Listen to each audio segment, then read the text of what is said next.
The Execution of Lady Jane Grey is an 1833 oil painting by Paul DELAROCHE that is now housed in the National Gallery in London. It was enormously popular in the decades following its completion. Still, in the 20th century, realist historical paintings fell out of favor and were stored for many decades, much of which was thought lost. The painting depicts in some ways inaccurate the events leading up to the death of Lady Jane Grey, who was proclaimed Queen of England on 10 July 1553, only to be deposed 9 days later and executed in 1554. Because of her brief reign, Jane is sometimes referred to as the 9 Days Queen.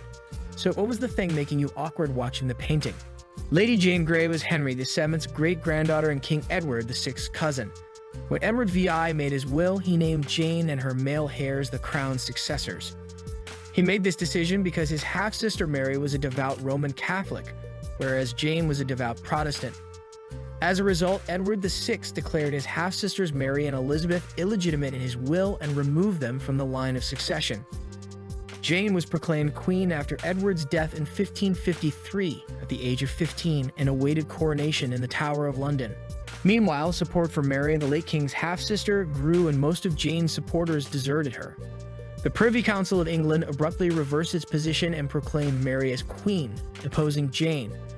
Her primary advocate, the Duke of Northumberland, was charged with treason and executed less than a month later. Jane was imprisoned at the Tower and convicted of high treason, which carried the death penalty. Despite Mary's decision to spare her life, Jane soon became viewed as a threat to the crown. When her father, Henry Grey, the first Duke of Suffolk, became involved in a rebellion against Queen Mary's intention to marry Philip II of Spain, this threat was created.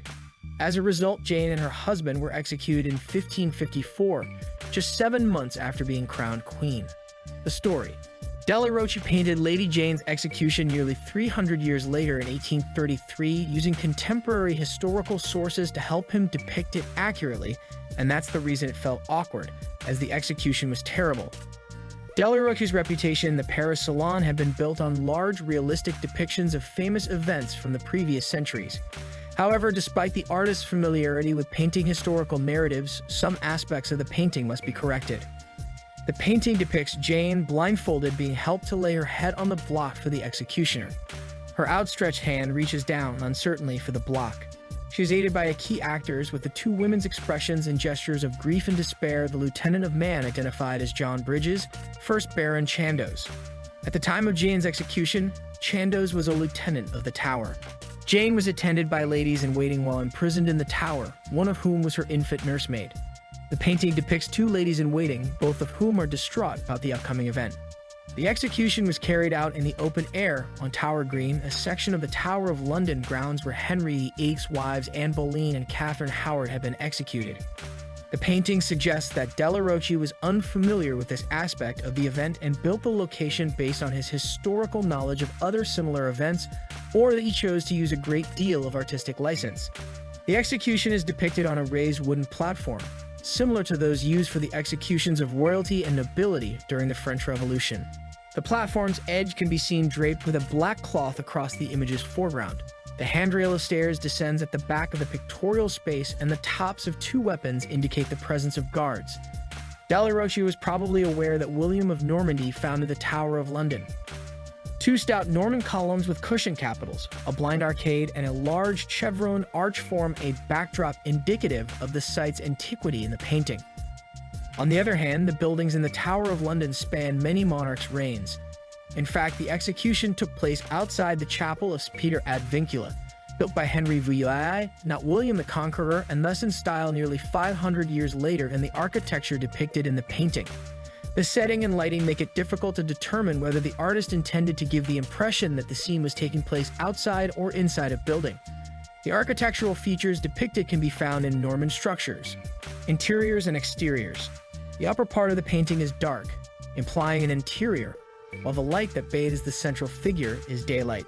Ghislaine Kenyon, head of education at the National Gallery, commented on the foreboding atmosphere intended by the darkness. The intensely dark areas that cover a large portion of the painting's surface contribute significantly to the drama. Not only is the upper section of the painting's shadow black, but so is the cloth that covers the platform, one of the ladies' dresses, Baron Chandos' cloak, and the executioner's sleeves. The brown dress of one of the ladies, the orange fur of the lieutenant's collar, and the blood-red hose of the executioner all form warm color accents. Lady Jane's red gold hair is reflected in the straw beneath the block. Lady Jane stands out against the darkness with her pale skin, white bodice, and satin petticoat. By placing the most intense patches of white on Jane's blindfold in the area of her skirt just between her outstretched hand and the sharply defined edge of the block, the artist captures the viewer's attention. DELAROCHE has used many small details to tell the story and enhance the painting's dramatic and emotive quality. The figures play their parts live, the tower's almost fatherly tenderness in assisting the blindfolded girl in taking up the required position, and the executioner's displeasure at the task that faces him. Other narrative details include the rings on the block with the ropes that secure it to the floor and the axe's well-honed but well-worn edge. Kenyon points out that the artist used the clean straw, commonly placed near the site of execution, to soak up blood in the white dress to make the observer wonder what would happen to them next. Inside the DELAROCHE painting, he discovered Martin's The Destruction of Pompeii and Herculaneum, albeit in very poor condition. However, it was in perfect condition and was transferred to the National Gallery, where it should have gone when the National Art collections were rationalized after the Tate was established. The history. This painting is held up for close inspection by DELAROCHE and Lady Jane Grey. According to historian John Guy in the catalog, DELAROCHE based his scene on an untrustworthy source that tells of Queen Jane walking calmly to the block, speaking her last words, saying a psalm, putting on a blindfold, panicking, asking where the block was, and stumbling helplessly. Another leading historian, Eric Ives, accepted the same story in a more recent study, so maybe DELAROCHE was correct. But if this exhibition reveals anything, DELAROCHE painting is more than just a sensational crowd pleaser. It's a work by an artist who drew deeply from history, but only to his own ends. This painting is part of a series by DELAROCHE on the same subject, historical violence.